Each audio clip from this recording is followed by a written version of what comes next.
why one bank thinks the Fed has no choice to launch QE for next year. The land of Arcadia. Hello there, my friends. Chris Marcus here with you on Thursday, August 16th, 2018 for this week's Arcadia Weekly Market Wrap-Up. Fascinating week in the markets. It seems as if the days of talking about debt bubbles and one day the dollar running into trouble and people leaving the dollar, countries leaving the dollar, leaving the treasury market, appears the days of speculating about that happening are gone. And certainly to me, at least, it feels as if we've entered the next stage of this economic cycle, which has taken about 10 years to play out. Because the big news this week is that there is now a new currency crisis emerging in Turkey.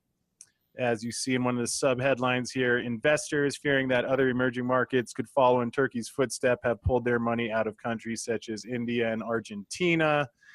Again, we've talked before about how Venezuela also in a currency crisis.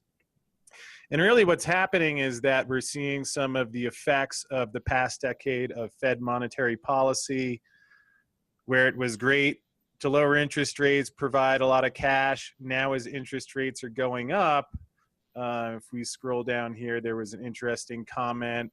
It's creating a lot of problems around the globe because, as we will read here, rising interest rates do two things. One is to make the dollar-denominated debt of these emerging market countries harder to service. And on top of that, it has the effect of people rushing to take advantage of U.S. rates, lifting the dollar, and also making it that much harder to repay U.S. dollar debt. And so, again, it's not an accident that you see the emerging market economies running into trouble. Also, as rates go up, it's not a mystery that we are seeing my zero hedge feed load really slowly. So as we can see here, why one bank thinks the Fed has no choice to launch QE for next year.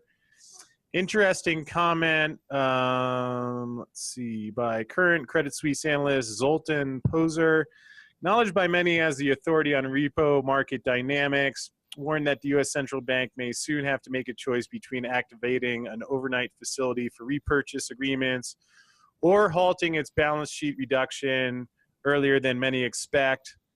One quick note, let's keep in mind that when the Fed has been talking about normalizing its balance sheet, they're not talking about going back to pre-crisis levels. Yet here was a question posed to Chairman Powell earlier this year, to which he answered yes, when it was saying, did you previously say normalization would be bringing the balance sheet back to 2.5 to 3 trillion and to get there over 3 to 4 years? Interesting definition of normalization. Yet nonetheless, Poser said the policymakers are unlikely to pursue the option of a new facility until alternatives have been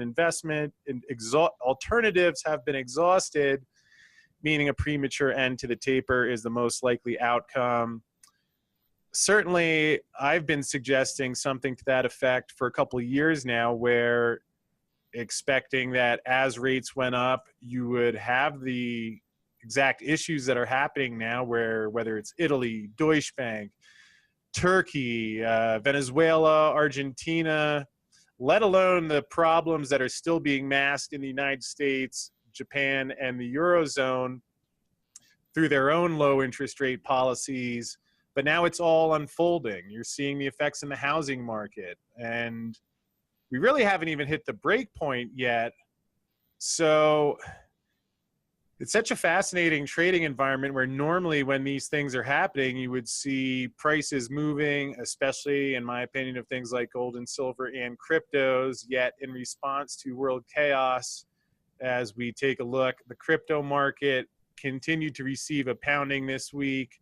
Bitcoin down to 6,300, which it's been there in that range for a while. Although you can see Litecoin down to 55 bucks. A lot of the other alt tokens just really getting whacked this week. Similar with gold and silver. As you see here, I believe that was when Tuesday or Wednesday, you saw the price just get slapped down 40 cents in a matter of a very short period of time, which is, again, very counterintuitive to what we would expect when the actual currencies, the paper currencies, we used to always talk about them being printed and eventually falling apart. Now it's happening, and the alternative currencies, which are really in place to receive a lot of the wealth that's exiting the paper currencies, have been beaten down. I'll reiterate my stance that I think that's the effect of a lot of manipulation in the market. And certainly, to me, these are incredible levels to buy at. Again, this isn't licensed financial advice, but certainly to get silver at basically below the cost of production as the currencies are falling apart. Similar with the cryptos, that they're getting beaten down now. Again, in my opinion, with the cryptos in particular, to me, what it comes down to is, do you believe the technology of the blockchain and its applications are valid and can provide integrity to the system? If you think they do, then everything favoring them being needed more than ever is happening now. So based on that, and in my opinion, I do believe they are viable structural alternatives. So certainly, given that the currency market is melting down and the insurance policies are at all-time low prices, makes sense to me to buy. Let me know what you think below. Fascinating times, but I do believe we're entering the next stage of this monetary cycle, and really understanding what's happening, being positioned for that, in my opinion, more important than ever. So again, leave your comments below, hit the thumbs up button, go ahead and share the darn thing. And with that said, thanks as always for watching, and I will see you next week. The land of Arcadia.